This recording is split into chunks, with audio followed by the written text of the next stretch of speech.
எடப்பாடி பழனிசாமி முதலமைச்சராக வந்தால் அவரால் அந்த பதவியில் அமர முடியுமா என கேள்வி எழுப்பியுள்ள விடுதலை சிறுத்தைகள் கட்சி தலைவர் திருமாவளவன், நிதிஷ்குமாரின் கதி எடப்பாடி பழனிசாமிக்கு நடக்காது என்பதற்கு என்ன உத்தரவாதம் எனவும் கேள்வி எழுப்பினார். ஆட்சியை கைப்பற்றி எடப்பாடி பழனிசாமி முதலமைச்சரானால் அந்த நாற்காலியை அவரால் தொடர்ந்து அமர்ந்திருக்க முடியுமா என்கிற கேள்வி எழுகிறது. எடப்பாடிக்கும் நிதிஷ்குமாருக்கு நேர்ந்த கதி நடக்காது என்பதற்கு என்ன உத்தரவாதம்? இதைத்தான் 2 வருடங்களாக நான் தலையில் அடித்துக் கொண்டு சொன்னேன். ஆனால் எடப்பாடி அவர்களே, எச்சரிக்கையாக இருங்கள்.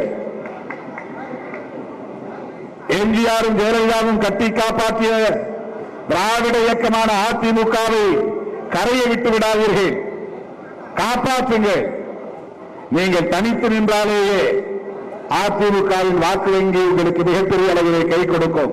உங்கள் தந்தி ஒன் தொலைக்காட்சியில் காதலும் கலகலப்பும் நிறைந்த ஒரு புத்தம் புதிய ஃபேண்டசி தொடர் ராஜா ராணி தினமும் இரவு 8 மணிக்கு.